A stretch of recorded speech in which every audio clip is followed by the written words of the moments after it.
To understand what the 40-story glass tower of Kane Security Group means to Chicago, a person would need to stand across from Michigan Avenue at dusk, watch the last light of day burn across each pane of glass, and realize that the building doesn't reflect the city.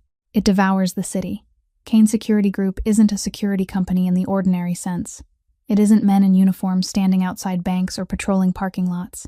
It is an empire operating in the shadows of power, where the most powerful names in Illinois, from senators to chairmen of financial corporations, all have Alaric Kane's direct number saved in their phones and never have to call more than twice. Executive protection, civilian armored vehicles, surveillance systems for 17 of the largest commercial buildings in the Midwest, rapid response units able to arrive within 8 minutes at any point inside the Chicago urban radius.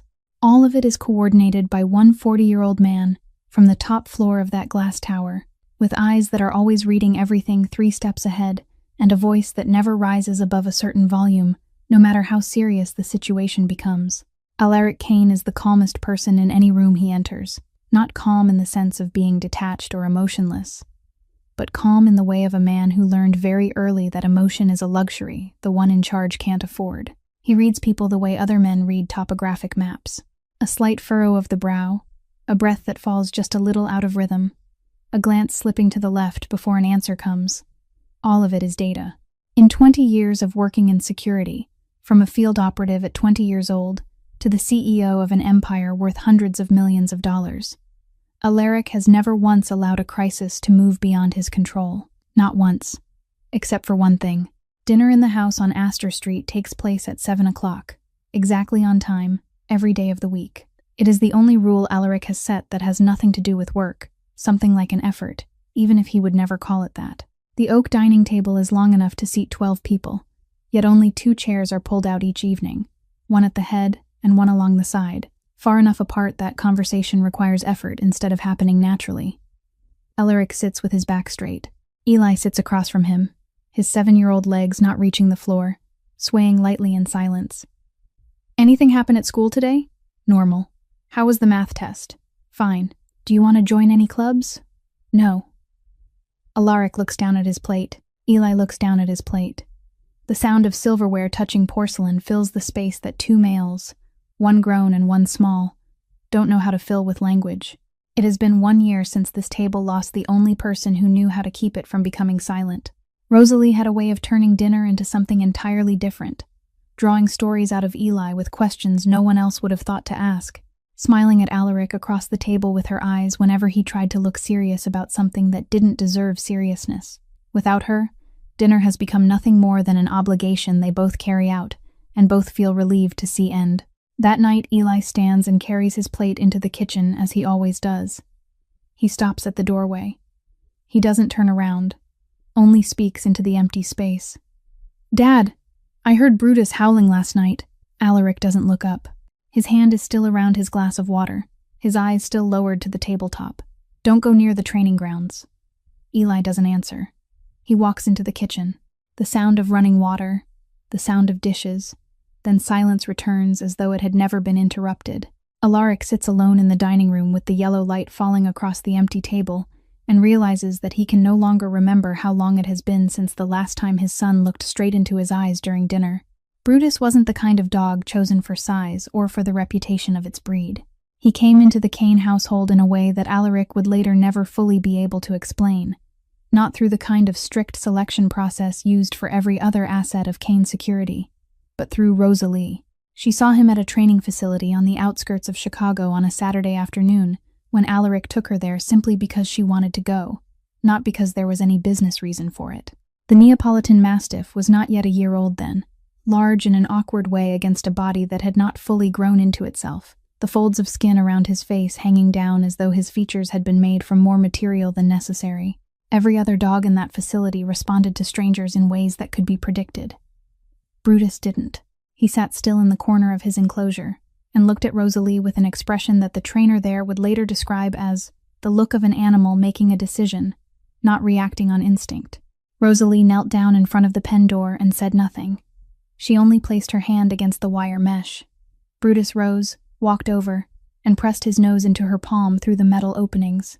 Alaric lingered behind her watching the scene and thought he understood what was happening. He was wrong. Brutus was properly registered as a commercial protection dog in the Kane security system, with complete vaccination records, training certifications, and an asset identification number just like every other piece of equipment owned by the corporation. On paper, he was part of the machine.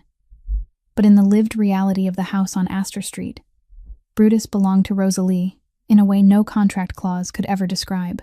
Not to Alaric, who signed the registration papers. Not to Garrett Hale, the head of training who had spent hundreds of hours working with the animal, only to Rosalie. And the strange thing was that she never tried to train him in any official sense at all. She didn't use commands, didn't use rewards in any systematic way, didn't use any method Garrett could recognize. She simply stayed with him. On the nights when Alaric came home late from work, the image he most often saw through the kitchen window before stepping inside was Rosalie sitting on the tile floor with her back against the lower cabinets, a cup of tea gone cold in her hand, and Brutus lying pressed close beside her with his massive head resting on her lap. Nothing remarkable was happening. She wasn't petting him in any performative way. He wasn't performing any command. They were simply existing together in the kitchen at 11 o'clock at night, as though it were the most natural thing in the world. Sometimes Rosalie would sing softly, an old lullaby she had learned from her grandmother, the melody simple and unhurried. Brutus closed his eyes every time she sang. Alaric would lean silently against the doorframe and watch, never saying anything, partly because he didn't want to break something he didn't understand, and partly because there was something in that scene that made him feel as though he were standing outside a world those two creatures shared and didn't need him to enter. The red scarf was something Rosalie liked to wrap around Brutus's neck whenever she bathed him, not for any practical reason, only because she liked it and the dog didn't object. Her perfume had soaked into the fabric over the years along with the scent of Brutus, of the family kitchen, of all those evenings on the tile floor. Garrett Hale once asked Rosalie how she managed to control the dog without using any technique at all. She looked at him as though she didn't understand the question. "I don't control him," she said. "I just don't make him feel like he needs to be on guard." Garrett nodded as though he understood, but later he admitted to Alaric that he hadn't truly understood until it was already too late for that understanding to be of any use.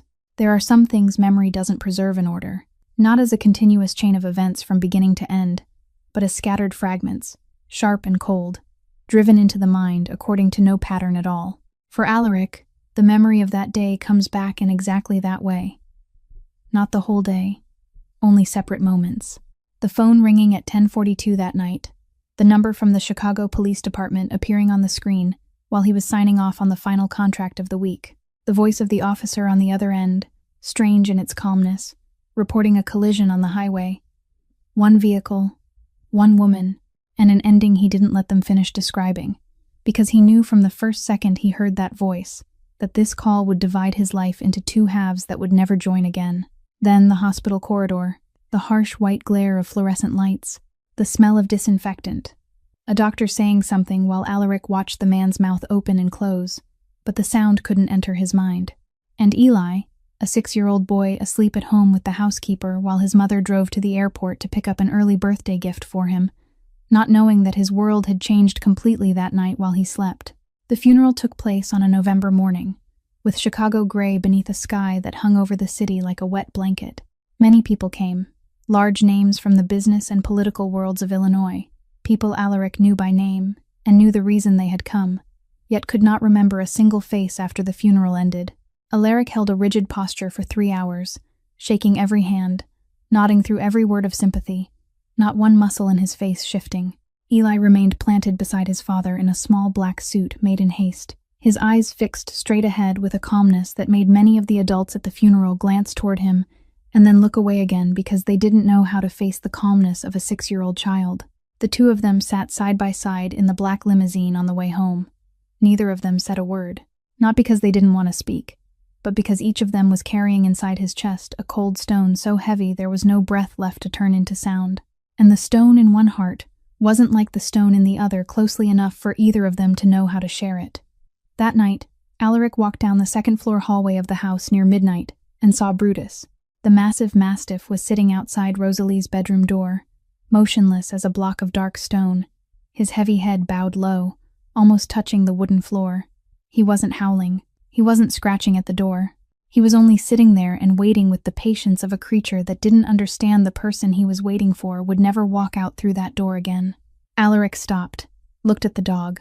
The dog didn't look back at him, only kept staring at the closed door as though if he looked at it long enough, it would open. Alaric remained rooted in the dark hallway for who knows how long, his hand resting on the handle of his own bedroom door across from it, watching the animal do exactly what he wouldn't allow himself to do. Then he stepped inside his room, closed the door, and lay down in the dark with his eyes open. The next morning Brutus was still there, still sitting, still waiting, and Alaric knew, even though he couldn't yet name it at the time, that he wasn't the only one who had not slept that night. Brutus's collapse didn't happen in a single night. It unfolded slowly, day by day, week by week, like a building having its foundation pulled out from underneath it before finally coming down. In the first week after the funeral, Brutus refused to eat. Not eating less, not eating slowly, but refusing completely. Garrett Hale, the head of training for Kane Security with 25 years of experience working with service dogs, tried every kind of food from premium kibble to fresh meat, setting the bowl directly in front of the dog, and getting back nothing but a stare that passed through the food bowl, as though it didn't exist. Garrett wrote in the report, "Did not eat on day 3, did not eat on day 5, did not eat on day 7. By the 9th day, Brutus began eating again, but Garrett felt no relief because the dog's eyes while eating were empty, in a way that a man with his years in the profession recognized immediately. Those weren't the eyes of an animal recovering. They were the eyes of an animal continuing to exist because no other choice remained. In the 3rd week, Brutus refused the leash. Garrett approached with the standard lead as he always had, and the dog stood still until the leash touched his neck. Then his body changed in an instant, not gradually, but like a switch being thrown, and Garrett pulled his hand back just before Brutus's jaws snapped shut on empty air less than an inch from his fingers. He stood motionless, his heart pounding, looking at the dog he had worked beside for 3 years, and realizing that the animal standing before him now was no longer the animal he had once known. Not dangerous in the way a dog is trained to attack. Dangerous in the way something becomes when it has been driven into a corner and no longer trusts anything at all. The months that followed moved down a slope that couldn't be reversed. One by one, the 3 most seasoned trainers at Kane Security came out of the training yard with injuries on their hands and arms, every one of them having signed a non-disclosure agreement as part of their employment contract from the first day they were hired. A veterinarian brought in to conduct a full examination left after 12 minutes, with a bandage wrapped around the right wrist. The corporation's 2 highest-ranking bodyguards, men who had handled dangerous field situations most ordinary people would never face in an entire lifetime, both shook their heads when asked whether they were willing to approach Brutus one more time. Garrett Hale knocked on the door of Alaric's office on a Wednesday afternoon, set the thick report down on the desk, and squared his shoulders with the look of a man who had been preparing for this conversation for weeks and still hadn't found a way to begin that would make it easier to hear. Alaric looked at the report and didn't look up. Garrett spoke plainly. Everything Brutus was doing wasn't the behavior of a dog born aggressive, or a dog trained the wrong way. He had worked with enough kinds of service dogs over 25 years to know the difference. Brutus wasn't aggressive. Brutus was in pain. In pain, in a way, no training protocol, no behavioral therapy in the Kane Security arsenal had ever been designed to treat, because Kane Security had been built to protect human beings from threats coming from the outside, not to heal what had broken on the inside. Alaric listened to all of it. He didn't interrupt. He didn't let his expression shift.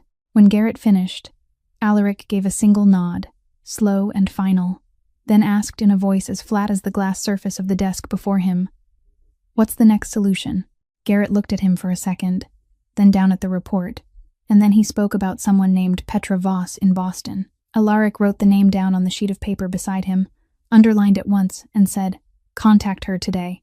Petra Voss arrived in Chicago on a Monday morning on an early flight from Boston, carrying an old brown leather briefcase worn thin at both corners, and the manner of someone who had no time to be impressed by anything. She was 52 years old, with short, cropped silver hair, thin metal-framed glasses, and a firm handshake of the kind used by people who are used to sizing someone up in the first 10 seconds and never changing their judgment afterward.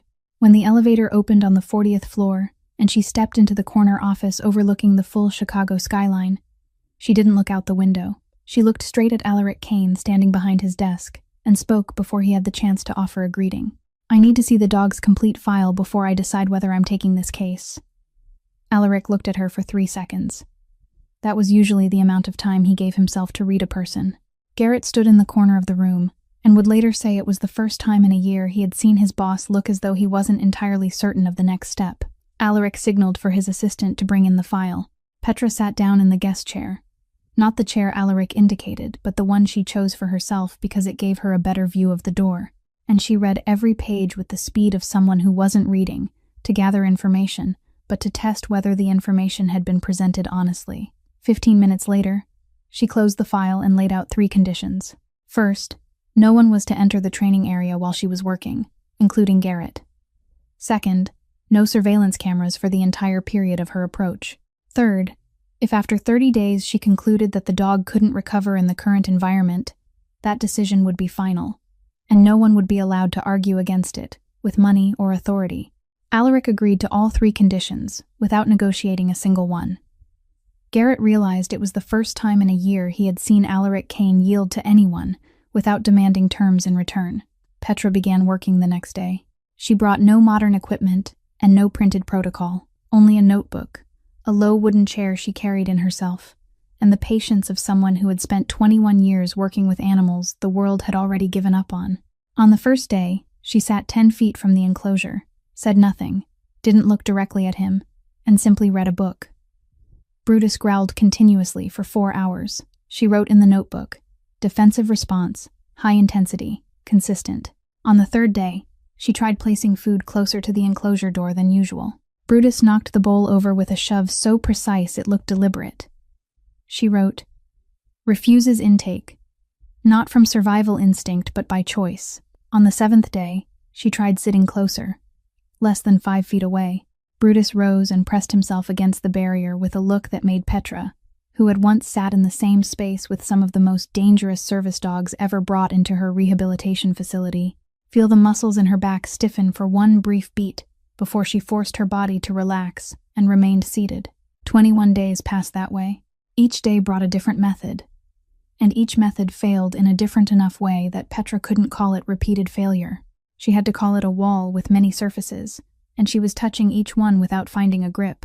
On the 21st day, she packed up her chair and notebook, walked out to the parking lot, got into the driver's seat of the rented Volvo, and didn't start the engine for 20 minutes. Outside the windshield, the wind off Lake Michigan moved across the empty Kane security parking lot. Petra looked at the notebook on the passenger seat. 21 days of dense observations, and for the first time in her career, she couldn't find in those pages a single next step worth trying. 9 days remained. She opened the notebook to the final blank page, stared at it for a moment, then closed it again without writing a word. While Petra Voss sat in the parking lot with her notebook closed, and 9 remaining days counting down, upstairs in the house on Astor Street, Eli Kane was sitting in the place he sat more than anywhere else in the entire 8,000-square-foot house. Not the playroom with the toy shelves Alaric had arranged to be decorated before last year's birthday.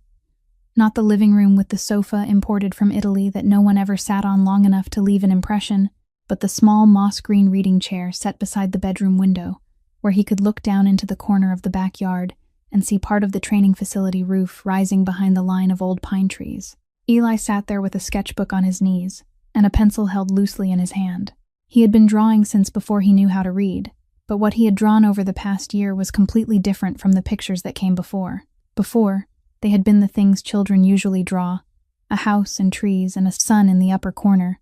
Now they were faces.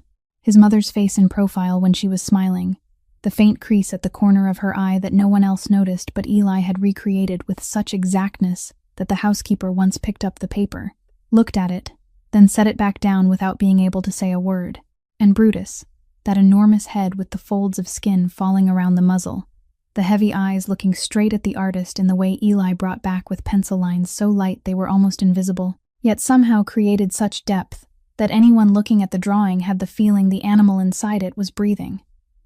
He didn't cry when he drew. He didn't cry in general. Since the night he sat in the black limousine coming home from the funeral, Eli Kane had not cried in front of anyone, not even when he was alone. Not because he wasn't in pain, but because his pain didn't take the shape of tears. It took the shape of silence, of one-word dinners, of sitting beside the window and staring down at the roof of the training facility until it was fully dark outside without ever turning on the bedroom light. His teacher once called Alaric to say that Eli was doing well in school and wasn't showing any problems, only that he didn't play with the other children during recess, but sat alone on the bench and watched. Alaric thanked her and hung up. He didn't know what to do with that information except register it. Dinner that evening unfolded as it always did. Food prepared by the housekeeper, 2 sets of silverware, yellow light falling over the long oak table. Alaric asked about homework. Eli answered, "Finished." Alaric asked about physical education. Eli answered, "Normal." Alaric opened his mouth as if to ask something more, but couldn't find the right question, so he let it go. Eli finished his meal, arranged his knife and fork neatly the way Rosalie had taught him, then stood and carried his plate into the kitchen. Alaric heard the sound of running water, the soft sound of the plate being placed into the sink, then the small footsteps stopping at the kitchen doorway that opened into the dining room. There was a short pause before Eli's voice rose, neither loud nor soft, calm in a way that only felt heavy after it had already been heard. "Dad, I heard Brutus howling last night." Alaric didn't turn around, his hand still around his water glass. "Don't go near the training grounds." No other sound came from the kitchen doorway, only the small footsteps moving down the hall, the faint click of a bedroom door closing, and the familiar silence returning to fill the dining room the way water fills a vessel. Alaric still hadn't cleared out Rosalie's room. It wasn't a deliberate decision. It was simply that every time he stood in front of that door with the intention of stepping inside and beginning, something in him chose instead to turn away and deal with something else, rather than face what waited within. So everything remained exactly where it had been after 12 months. The coat on the hook behind the door, the perfume bottle on the vanity, and the red scarf Rosalie used to drape over the back of the chair by the window, because she said it was easier to reach there than tucked away in a drawer. Eli went into his mother's room on a Thursday afternoon while the housekeeper was out shopping, and Alaric was in a meeting downstairs on the office floor. He didn't go in to look around or to cry. He went in because there was something he needed to take, and he had thought about it long enough to know with certainty what it was he wanted. He stood in the doorway for a second, breathing in lightly through his nose. His mother's perfume was still there, but much fainter than the last time he had come inside, fading month by month in the one way no one could stop. He walked straight to the chair by the window, without looking toward the vanity, without looking up at the coat hook. The red scarf was still draped in the same place. Eli picked it up with both hands, lifted it close to his face, and drew in one long breath, closing his eyes for a few seconds. Then he folded the scarf carefully into a small rectangle, slipped it into the pocket of his jacket, and left the room, easing the door shut behind him. In the days that followed, after school and before dinner, Eli often stood at the corner of the wire fence that separated the backyard from the training grounds. Not close, not trying to climb over or squeeze through, only standing at a distance that allowed him to watch without being seen by anyone in the house through the windows. From that corner, he could observe Brutus in the small yard outside the enclosure during the hour when Garrett let him out for exercise, though lately Garrett had been letting him out less and less because every release had become a risk for anyone who happened to pass by. Brutus paced. He didn't run, didn't play, didn't explore his surroundings the way dogs usually do when they are let outside. He only moved along a fixed path, from one corner to the other, then back again, repeating it as though patrolling a perimeter only he could see. From time to time he stopped, lifted his head, and looked toward the main house, holding that posture for several seconds before lowering his head again and continuing on. Eli stood there watching and understood it on the third afternoon he came to the fence. Understood it in a way that didn't require anyone to explain, didn't require psychological terms or thick behavioral reports filled with data. Brutus was waiting in the way someone waits when he knows the person he is waiting for isn't coming back, yet can't stop waiting, because to stop would mean admitting something his body and heart aren't ready to admit. Eli knew what that looked like from the outside because he had seen it every day in the mirror, without realizing it was a mirror until now. That night, Eli took the red scarf out of his jacket pocket, smoothed it flat with care, and tucked it inside his pillow beneath the pillowcase, in the place only he knew. Then he opened the drawer of his desk, moved a few math books aside, and placed inside it a packet of Brutus's dry food that he had taken from the storage room near the enclosure the week before, when he passed by and found the door left open. He didn't have a specific plan. There was no step 1, step 2, step 3 in his mind. It was only that he had seen something no one else had seen, and something inside him knew it wasn't time to walk away yet, even though he still didn't know when that time would come or what he would do once it did. Day 28 of the 30 days Alaric had allowed came on a Wednesday night at the end of October, when the autumn storm rolling in from Lake Michigan hit Chicago, in the way people who have lived in the city long enough can recognize from the afternoon just by the smell in the air. That cold, damp, heavy scent of a vast lake being driven toward shore before the sky has even fully broken open. By 9 o'clock that night, the wind was already strong enough to rattle the second-floor windows of the house on Astor Street. By 11, the rain was coming down sideways, lashing the front of the building in relentless sheets of water. And by 11:20, lightning struck somewhere near the industrial district to the east, close enough that the thunder that followed wasn't a distant rumble but a sharp, the solid explosion that made the window frames tremble and knocked out the entire power system of the training facility behind the house in a single instant. Alaric wasn't home at the time. One of his escort convoys had run into trouble on Interstate 90. The client was an Illinois state senator on the way from O'Hare Airport back into downtown, and Alaric was handling the situation from the office floor of the glass tower, through 3 communication screens at once. Garrett Hale was on the eastern side of the grounds, inspecting a new barrier system installed after an incident the week before.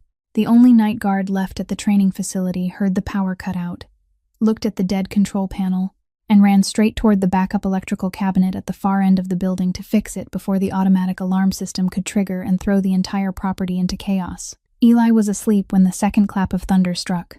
He sat upright in the complete darkness, his eyes opening to a room without a single source of light, even the small night lamp beside his bed gone dark with the power. He wasn't afraid of the dark in the way many 7-year-old children are, because after his mother died, he had grown used to sleeping without light, grown used to the quiet darkness of night, in a way no child that age ever should have to. He sat still for a moment, letting his eyes adjust, letting his ears listen, and in the silence between 2 crashes of thunder, through the sound of rain beating against the windows, and the wind whistling through the cracks, he heard it. The howl from the training grounds, not the short howl or the aggressive growl he had grown used to hearing drift up on earlier nights. This was long and unbroken, rising high and then falling low with the rhythm of something being driven into a corner not by what was outside it, but by what was inside. Eli sat on the bed and listened, and he knew at once, in the same way he had known from those afternoons standing outside the fence watching Brutus circle without end, that this wasn't the sound of an animal making a threat. It was the sound of an animal in fear with no one beside him. Eli got out of bed. He took the red scarf from beneath his pillow and wrapped it around his neck. He opened the desk drawer, took out the packet of dry food, and shoved it into his coat pocket. He pulled the zipper of his coat up to his chin. He stepped into the sneakers beside the bed without tying the laces. He moved out into the dark hallway, down the stairs with one hand on the rail, through the kitchen, and out the back door. The rain came down on him at once, cold and heavy, soaking his hair within seconds. Eli didn't stop. He crossed the backyard toward the training grounds, his head slightly lowered against the wind, his small feet pressing into the waterlogged grass, moving toward the sound of the unbroken howl carrying through the rainy Chicago night. The entrance to the training facility had a 4-digit code lock mounted on the right side, the kind of simple keypad Kane Security used for secondary areas that didn't require the highest level of clearance. Eli had seen Garrett enter that code no fewer than 10 times during the afternoons, when he had been allowed to follow him around the outdoor section of the property, back before Brutus became dangerous and everything was locked down. He entered the 4 numbers with his index finger, slowly and carefully, while his other hand held the edge of his coat to shield the keypad from the rain striking against it. The small green light on the lock blinked once. The door opened. Inside, it was darker than outdoors, because no flashes of lightning reached in, only the strip of red emergency lights running low along the base of the wall, the kind of backup lights that switch on automatically when the main power fails, casting just enough glow to reveal shapes, but not enough to show detail. Eli stood still in the doorway for a second to let his eyes adjust. The smell inside was the smell of damp concrete and dry food, and something heavier that he had no word for but recognized at once as the scent of an animal under unbearable strain. The howling had stopped when he opened the door, but in its place came the sound of constant movement from deeper inside, claws scraping against concrete, heavy, fast-breathing, carrying out from the darkness, at the far end of the corridor, leading into the kennel area. Eli stepped inside. He closed the door behind him. He walked down the short corridor, his left hand brushing lightly against the wall to guide himself, until the iron bars of the kennel enclosure appeared in the dim red light. Brutus was standing in the middle of the pen, all 80 kilograms of him rigid from head to tail, his head lowered beneath his shoulders, in the posture any adult ever trained around working dogs would recognize as the most dangerous posture of all. When Eli came into view, Brutus turned his head. In the red light, his eyes looked like two wet stones reflecting the glow, neither warm nor cold, only the expression of a creature balanced on the edge between panic and eruption, without yet falling fully toward either one. A low growl beat arise from his chest, the sound spreading through the concrete floor and up the walls and into the damp air like a warning carried by frequency rather than by language. Eli didn't step back. He looked straight at the animal for a few seconds, then slowly sat down on the floor just outside the enclosure, legs crossed, back straight, as though he were lowering himself into a chair at school, rather than onto the cold concrete floor of an isolation kennel close to midnight on a storm-soaked night. He took the packet of dry food from his coat pocket and placed it on the floor beside him, without pushing it through the bars, simply leaving it there. Then he removed the red scarf from around his neck, held it in both hands, and lifted it to his chest. Brutus was still growling, but his nose was working before his mind, processing the information in the air at a speed no human sense could ever match. Rosalie's perfume on the red woolen fabric faded greatly after 12 months, but still there. Still enough to awaken something deeper than reflex, deeper even than the panic racing through the animal's nervous system. Brutus stopped. The growl broke off in the middle as though cut with scissors. His head lifted slightly, his nose flaring fast as he read the scent in the air a second time and then a third. Eli began to sing, not loudly, not with intention, only because he remembered the song and sang it the way his mother used to, softly and evenly and without hurry, the lullaby Rosalie had often sung in the kitchen on the evenings before Eli went to bed, while Brutus lay at her feet listening. His voice wasn't perfect, and it trembled a little from the cold, but the melody was right, and the pauses were right, and the scent on the scarf in his hands was right in the way nothing had been right in the past year. Brutus took one step toward the bars, then another. Then he sat down just inside the enclosure, less than 3 feet from Eli, his eyes fixed on the red scarf in the boy's hands, with the look of a creature trying to recognize something it knew was real, but couldn't believe was possible. Eli kept singing. By the third line, he heard the kennel latch, looked down, and saw that his own hand had opened it without him realizing when, the action born from the instinct of a child who doesn't calculate risk the way adults do. The kennel door swung open. Brutus didn't charge out. He remained seated and watched. Eli stepped inside, sat down on the floor, placed the red scarf across his lap, and kept singing. Brutus came closer the final time in slow, heavy steps. He stood in front of the boy for a moment, his hot breath falling over Eli's wet hair. Then that enormous head with its sagging folds of skin lowered, touched the red scarf on Eli's lap, and lay down. The full weight of him settled onto the concrete beside the boy's legs, his breathing gradually slowing and evening out. Eli stopped singing. He placed his hand on Brutus's head, very gently, and sat still in the dim red light. Tears ran down his face without sound, without a sob, only falling like something that had been held back too long and had now found its own way out, because for the first time in a year, something warm was staying beside him and showing no sign of leaving. Alaric came home at 2 o'clock in the morning when the storm had lost some of its violence, but the rain was still falling, his coat wet from the parking area all the way to the front door. He turned off the alarm, hung the car keys on the hook beside the door out of a habit unchanged for 10 years, and stepped into the kitchen to pour himself a glass of water before going upstairs. Every one of those movements happened by inertia, the way they do for a man who has repeated them so many times. His mind no longer has to direct them.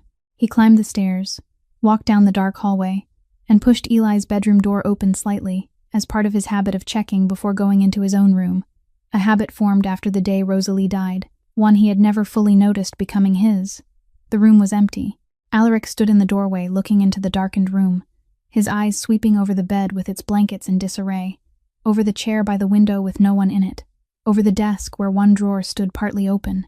His mind processed the information in less than 3 seconds before he turned and moved quickly down the stairs. Not running, not yet running, still trying to hold on to the calm that had carried him through 20 years in his profession. He checked the kitchen, checked the living room, checked the first-floor bathroom. Nothing.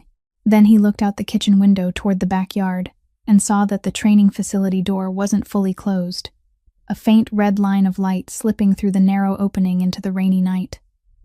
Alaric ran. Not moved quickly, not took hurried steps, but truly ran, through the back door, across the water-soaked grass, with the rain striking straight into his face, and no attempt to shield himself from it. It was the first time in a year that Alaric Kane had run not because of a schedule or an operational emergency, but because of fear. Fear in its purest and least controllable form, the kind he had forgotten the feel of since learning long ago how to lock it away. He shoved the training facility door open, slipped slightly on the wet floor at the entrance, caught himself with one hand against the wall, and moved farther inside. The red emergency lights were still working, casting just enough dim light to make out shapes. Alaric crossed the short hallway into the kennel area and stopped. The kennel door was open. Inside, Eli was asleep, leaning against Brutus's side, his head tilted slightly to one side, his hair still wet from the rain, Rosalie's red scarf wrapped loosely around his wrist and trailing down onto the floor. Brutus lay pressed close beside the child, his huge body curved like a living wall around the boy. Then Brutus heard him. The animal lifted his head in total silence. He didn't howl, didn't growl at once, only stared straight at Alaric, with the eyes of a creature just awakened from the first rare state of peace he had known in a year, and now deciding what the man standing before him was. Then he rose, slowly and without noise, and stood tall between Alaric and Eli. The fur along his spine lifted. A low growl began to vibrate in his chest, not loud, but clear and steady, a language that needed no translation. This is the boundary, and you are standing on the wrong side of it. Alaric didn't step back, but he didn't move forward either. He held his ground in the dim red light, looking at the 80-kilogram animal standing between him and his 7-year-old son, and realized with a strange kind of clarity that this was the first time in a year something was protecting Eli in a way he himself had failed to do. Eli steered, his eyes opened, blurred and slow with the heaviness of deep sleep just broken, and he looked up at Brutus, standing in front of him, then passed the dog's shoulder toward the doorway where Alaric stood. He didn't panic, didn't jerk upright, only looked at his father for a moment with the calm of a child who had slept enough and was now taking in the situation in a way that would have startled most adults. "Dad, don't," Eli said, his voice a little rough with sleep, no louder than it needed to be. He just needed someone who wouldn't leave. He laid his hand on Brutus's back, and the animal lowered the fur along his spine a little, the growl gradually fading, though his eyes still didn't leave Alaric. Alaric looked at his son's hand resting on the dog's back, looked at Rosalie's red scarf wrapped around the boy's wrist, looked at the way Brutus stood still beneath that hand, in a way he hadn't stood still beneath anyone's touch in a full year. He lowered his own hand slowly, and sat down on the cold concrete floor just outside the kennel doorway, his back against the iron barrier, his legs stretched out in front of him. He said nothing.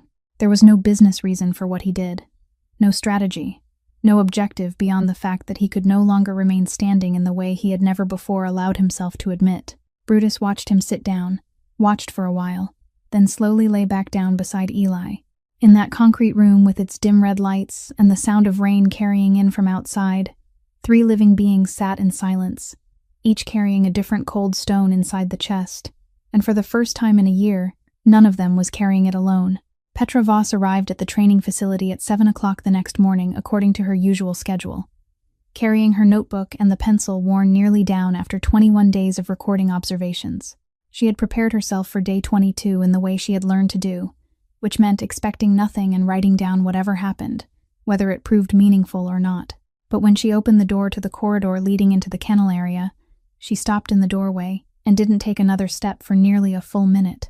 Eli was sitting on the concrete floor beside Brutus's food bowl, his sketchbook open on his knees, drawing with the slow ease and naturalness of someone sitting in his own living room. Brutus stood beside the bowl, head lowered, eating steadily and normally, now and then lifting his head to glance at Eli once before lowering it again.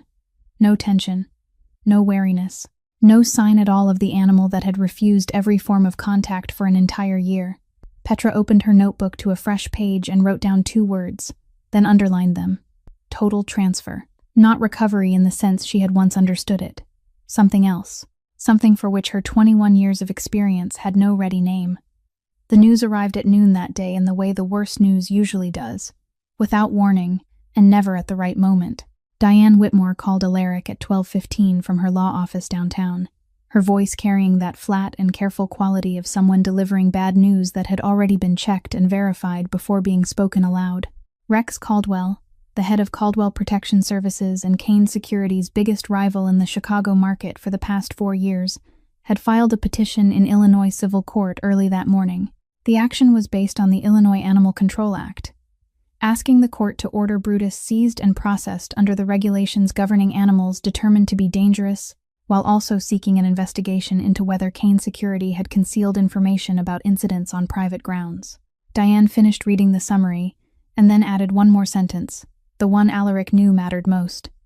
Someone on the inside had supplied internal documents to Caldwell, including footage from the old security cameras.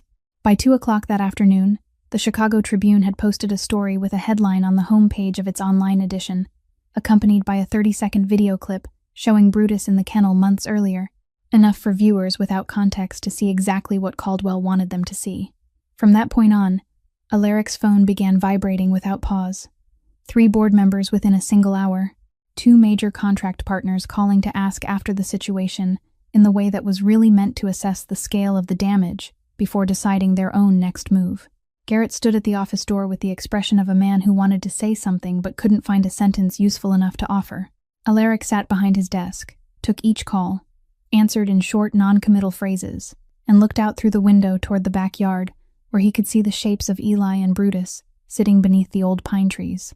The Chicago Animal Control Team arrived at 4 o'clock that afternoon, with an emergency detention order issued by the court that morning. 2 officers came. One of them, a man named Carl Briggs, who had been doing this work for more than 15 years, bringing standard equipment and the air of someone who had handled enough situations not to be surprised by anything. Garrett led them out to the backyard. Brutus lifted his head when he heard the footsteps of strangers, rose slowly, and moved to stand in front of Eli. Not noisily, not aggressively, only standing there with all 80 kilograms of him, forming a barrier between the 2 officers and the child like a wall with no sign of moving. Carl Briggs stopped at a safe distance and watched the dog for a moment, with the professional eye of someone who reads animal behavior not by instinct, but by accumulated experience. No raised hackles, no attack posture, only the steady, deliberate presence of an animal doing exactly the one thing he had been made to do. Briggs stepped back once, signaled for his partner to stop, then spoke quietly, but clearly enough for Garrett to hear. "This dog isn't out of control. He's performing a duty." He wrote something into the report, then looked up at Garrett. "I need to speak with the homeowner." The Illinois Civil Courthouse stood on West Randolph Street, a gray granite building raised in the 1950s, with broad hallways and high ceilings in the kind of architecture designed to make human beings feel smaller than the law operating inside it. Courtroom 7 on the 3rd floor, Monday morning, had its public seats filled 15 minutes before the hearing even began, most of them occupied by reporters and people from Chicago's private security industry who had come to watch a case everyone understood wasn't simply about a dog. Alaric sat at the defense table beside Diane Whitmore, his back straight, his hands resting flat on the table, his face holding the same neutrality he had carried into every boardroom for the past 10 years. Eli wasn't in the courtroom today. He was still at home with Garrett and Brutus, and that was the only thing Alaric truly wanted to know before the hearing began. Gordon Price rose with the bearing of a man who knew he stood on the side with the advantage and didn't need to pretend humility about it. He was 53 years old, with neatly cut salt and pepper hair, an expensive navy suit costly in a quiet rather than flashy way, and the voice of someone who had stood before judges enough times to know exactly what volume carried authority, without ever requiring him to raise it. He opened not with legal reasoning, but with numbers, because numbers are the language of civil court, and he knew that better than anyone. 7 Kane Security employees injured on company private grounds over the course of 12 months, 3 of them requiring hospitalization, the total medical costs and settlement payouts recorded in internal files that Price read line by line, in a voice even and without emotion. Then he pressed a button on the podium, and the large screen behind him lit up with the same 30-second clip the Chicago Tribune had posted. Footage of Brutus inside the kennel displaying behavior that needed no added commentary for anyone in the courtroom to understand why they were sitting there. Price let the video run to the end, then turned back toward Judge William Barker with the air of a man who had just finished presenting the portion that required no debate and was now arriving at the part that truly mattered. His argument was simple and precise to the point of cruelty. Kane Security Group was a company that provided professional security services to clients who trusted them with their safety. A company like that, unable to control its own asset on its own grounds, allowing injuries to its own employees for 12 consecutive months without any effective corrective action, wasn't merely violating the Illinois Animal Control Act. It was demonstrating through its conduct that its capacity to guarantee safety was itself a question that deserved to be asked before the public and before the court. He ended with a sentence that needed no extra emphasis because its weight spoke for itself. If Kane Security can't control this, the court must ask what it can control.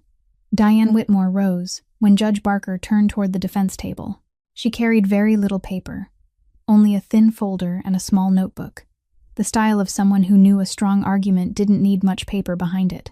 She began with the language of the very statute Price had just invoked, the Illinois Animal Control Act, specifically the section defining a dangerous animal, which required evidence of dangerous or attacking behavior outside a controlled, enclosed environment, not inside private grounds where every person present was an employee who had signed labor agreements, including clauses acknowledging occupational risk. Brutus had never left Kane Security property since the incidents began, had never been exposed to members of the public, had never caused any event in a public space. The legal foundation of the petition was, technically, far weaker than Gordon Price had presented it. Then Diane paused for a beat before speaking the next sentence. The one she knew was the only sentence that truly mattered in this entire opening statement. Brutus wasn't an uncontrollable animal under the meaning of the law, because there was someone who could control him. And that person, Your Honor, was a 7-year-old child. She looked directly at Judge Barker. Proof of that, Your Honor, will be presented at the next hearing. The second hearing took place on Wednesday morning of that same week. And this time the number of people waiting in the hallway outside courtroom 7 was greater than the number of empty seats inside. Diane Whitmore called the defense's first and only witness almost immediately after Judge Barker declared the session open. James Foley entered through the side door, a 61-year-old man with the slow, steady gait of someone who didn't hurry because he knew he would arrive exactly where he needed to be, with short white hair, a simple brown suit, and nothing about him that suggested importance except the way people in the room naturally stopped their private conversations when he walked past. He had been a behavioral psychologist, specializing in working dogs for the Federal Bureau of Investigation for 17 years before moving into independent research, had published 4 academic studies on attachment behavior in large guardian breeds, and was the only name on Diane's list of potential witnesses who, when she called and explained the situation, replied at once without needing another question. I know this case already. I'll be there. Foley sat in the witness chair, resting both hands on the arms in an easy and unguarded way, then looked around the room once before Diane began asking questions. He didn't look at a file. He didn't look at notes. He only looked straight ahead and spoke like a man recounting what he knew rather than reading back what he had prepared. Diane asked him about the Neapolitan Mastiff, and he began not with breed characteristics or research data, but with history, because he said that to understand an animal's behavior, one must understand what it was created to do and by whom across how many generations. The Neapolitan Mastiff, he explained in an even and unhurried voice, is a breed dating back to ancient Rome, selected over thousands of years not to obey commands, but to form attachment, not attachment to a pack or to a place or to a type of work, but to one specific person. That is why this breed isn't trained in the conventional sense, but guided through relationship, and that is also why, when the person they choose is lost, their response doesn't resemble the response of any other breed. Foley looked toward Judge Barker when he spoke the next sentence, not because it was a courtroom rule, but because that was the person he needed to speak to. When the person, a Neapolitan Mastiff, is bonded to dies, the animal isn't aggressive in the sense of attacking from instinct or territory. The animal is grieving. The animal is processing loss in the only way its nervous system is built to process it, by pushing away everything that isn't the person it is searching for, because every contact from someone else reminds it that the one it needs isn't here anymore. He paused for a beat and then said it plainly. What happened on Kane Security grounds over the past 12 months isn't evidence of an animal out of control. It is evidence of an animal in pain, in a way that no one in the entire training and medical system that approached him recognized, because they were trying to correct behavior when the problem lay somewhere else entirely. Diane asked about the night of the storm, and Foley answered more briefly, More exactly. What the boy Eli Kane did wasn't retraining the dog, and it wasn't any therapeutic method with a name in any textbook. The boy sat down beside the animal's pain and didn't leave. That was all. That was the only thing the animal needed. And it was the only thing that no adult had truly managed to do in all 12 of those months. Diane nodded and turned toward the presentation console. The large screen behind the witness stand lit up. The Storm Night security footage, pulled from Kane Security's backup storage system, began to play in the complete silence of the courtroom. The camera angle was high, the red emergency lighting dim, the image grainy and unclear, but still sharp enough to show everything that mattered. A small child walked into the kennel door, sat down on the floor, lowered his head and began a slight movement in his shoulders. The rhythm of someone singing, even though the video itself carried no sound. The 80-kilogram animal stood still for a moment. Then, one step at a time, he moved closer. Then he lay down and placed his head in the child's lap.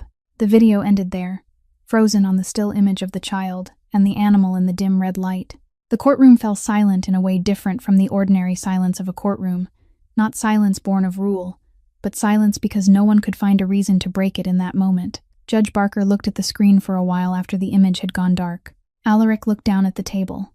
Foley sat motionless in the witness chair with both hands resting straight on the arms, with nothing more he needed to say. Judge Barker turned toward the plaintiff's table. Gordon Price sat upright, looking at the file before him, turning one page and then turning it back, then setting down his pen. He looked up and said 3 words. "No questions, Your Honor." Diane Whitmore rose after the silence Gordon Price had left behind, and told Judge Barker that the defense had one more person who wished to speak under the provision for directly affected parties in the Illinois Animal Control Act. Price lifted his head from the file and opened his mouth to object, but Judge Barker had already raised a hand before he could speak, glanced at the case file for a second, and then nodded his permission. The courtroom door opened, and Garrett Hale entered leading Eli Kane, the boy dressed in a pale blue shirt and dark trousers in the way that made it obvious someone had prepared him carefully that morning. His hair combed more neatly than usual, his left hand holding the red scarf folded into a small rectangle.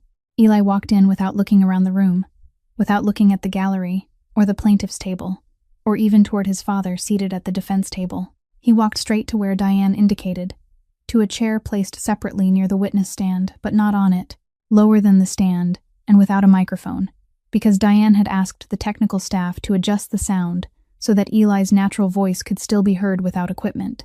Eli sat down. He placed both hands in his lap, the red scarf resting neatly in his left palm. Judge Barker looked down at him from the elevated bench with the expression of a man who had presided over hundreds of cases, but was not accustomed to looking down at someone this small in his courtroom. He spoke more gently than usual. "You may say anything you want to say." Eli didn't look up at the judge. He looked down at the red scarf in his hand, his thumb brushing lightly along the edge of the fabric in a way only someone watching closely would notice. And then he began to speak in the ordinary voice of a 7-year-old child, not trying to sound more important than his age. "Brutus didn't hurt me," he said, "because I wasn't trying to make him forget Mom. I just sang the song Mom used to sing, and he knew I missed her too." He paused for a beat, still looking at the scarf, then added the final sentence in the way of someone saying aloud a thought he had carried for a long time without finding the right moment to speak it. "I think he waited a whole year because nobody would sit down beside him long enough for him to understand that person wasn't going to leave, just like I was waiting too." The courtroom fell completely silent after that. Not the silence of politeness, or the silence of anticipation, but the silence of people who had just heard something touch a place they had not prepared to have touched. Someone in the gallery behind them cleared a throat softly and then stopped. Diane looked down at the file in front of her. Foley remained seated in the witness chair, not yet dismissed, staring straight ahead. Alaric Kane sat at the defense table with his back straight and both hands flat on the tabletop, in exactly the same posture he had held through the entire hearing. But there was something at the corner of his eyes that Diane, seated beside him, saw and then turned her gaze away from. Not because she didn't care, but because she knew it was not something meant to be witnessed publicly. For the first time in a year, Alaric Kane's eyes had gone red. Judge William Barker looked at Eli for a moment, after the boy had finished speaking, then lowered his eyes to the file before him and turned through several pages with the slow, deliberate motions of a man who had already read those pages many times before entering the courtroom that morning, and only needed a little time for everything he had just heard to settle into its proper place in his mind before he spoke. He set down his pen, looked straight ahead, and began his ruling in a voice that wasn't loud, but clear and steady in the stillness of the courtroom. Based on all evidence presented, including behavioral records, expert reports, security camera materials, and the statement of the directly affected party, the court finds that the conditions required to apply the seizure provision under Illinois Animal Control Act Section 15 have not been met. The evidence doesn't show an uncontrollable animal. The evidence shows an animal that is controllable by one specific person within one specific relationship into which this court has no legal basis to interfere. The petition for seizure is denied. Brutus will remain with the Kane family. He struck the gavel once, the sound carrying through the courtroom, and then dissolving into silence, and Eli Kane remained seated in the small chair with the red scarf in his hand, his eyes still lowered, the corner of his mouth lifting slightly, in a way that only someone who had known him long enough would recognize as a smile. They came out of the courthouse close to 12 o'clock at noon, with Chicago's autumn sunlight falling across the granite steps at the slanted angle of late morning, golden and cold in the way this city always is in October. Alaric walked one step ahead, Diane beside him saying something about the next legal steps needed to close the case, while Eli followed behind with the red scarf held loosely in his hand. When they reached the third step, Alaric slowed without any clear reason, and his hand moved downward on its own, his fingers finding Eli's small hand and closing around it in a way that had not existed in any plan or conscious decision he had made that morning. Eli didn't pull away. He simply kept walking down the remaining steps with his small hand resting in his father's, looking straight ahead as though this were the most ordinary thing in the world, as though an entire year had not passed between the last time and this one. Petra Voss was waiting at the foot of the steps with her old leather briefcase over her shoulder and a flight back to Boston at 3 o'clock that afternoon. She shook Alaric's hand briefly, and then said what she had been thinking since early that morning, speaking plainly in the way she always did. "Do you know why your son did what my whole team couldn't do? Because the boy wasn't trying to heal the dog. He just sat down beside the pain and stayed there." She looked at Alaric for a second in the way of someone about to say something more important than everything that had come before it. "You should try doing the same with your son." Then she turned and walked toward the parking lot without waiting for an answer, because she knew the answer that mattered most wasn't the one spoken aloud, but the one lived out in action. That night Garrett Hale knocked on the door of Alaric's study after dinner.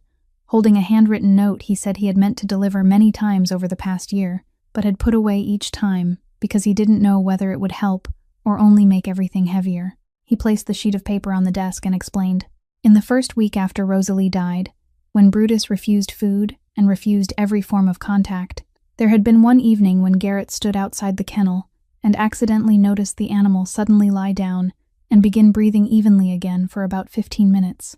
He watched and didn't understand why until he realized the housekeeper was cooking in the main house and had turned on the radio by accident, and the song playing at that moment was the one Rosalie used to sing in the kitchen every night.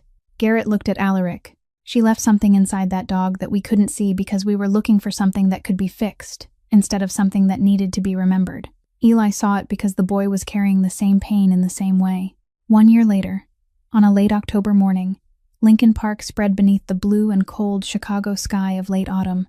The grass turned golden under the trees lining the path along the lake, the wind blowing in from Lake Michigan carrying the clean chill of a season about to change. Eli ran across that yellow grass with the red scarf wrapped loosely around his neck and fluttering behind him in the wind, laughing in the way of an 8-year-old child who doesn't need a special reason to laugh beyond the fact that he is running and the day is beautiful and someone is running beside him. Brutus ran next to him in long, heavy, steady strides, never moving more than half a step ahead, never allowing the distance between himself and the boy to widen more than necessary. When Eli stopped suddenly to pick up a yellow maple leaf from the grass, Brutus stopped at once, sat down beside him, and waited with the patience of a creature that has no idea waiting could ever be an inconvenience. Alaric stayed anchored to the stone path nearby, with his hands in the pockets of his coat, watching the two of them run across the yellow lawn. In his left pocket was a sheet of paper folded into 4 that Eli had slipped into his hand that morning before leaving the house, saying nothing, only handing it over and then going to change his shoes. He opened the paper for the first time while standing alone there, and looked at Eli's pencil drawing, 3 figures standing in front of the house on Astor Street, 1 tall man, 1 small child beside him, and 1 large animal seated in front of them, with the red scarf wrapped around its neck. There was no caption, no names, and none were needed. Alaric folded the paper again carefully along its original creases and placed it back into the left pocket, over his chest. The story of Brutus, Eli, and Alaric Kane reminds us that sometimes what a broken heart needs most isn't someone to come and repair it, but someone willing to sit down beside it and not rise and walk away. If this story touched something inside you, please hit like and share it with someone you think may need to hear it today. Tell us how you felt after following the journey of these 3 lives by leaving a comment below, because we truly want to hear what rose from the deepest place in your heart. Don't forget to subscribe to the channel so you won't miss new stories each day. Wishing you and your family good health, a joyful life, and peaceful days ahead. See you again in the next video.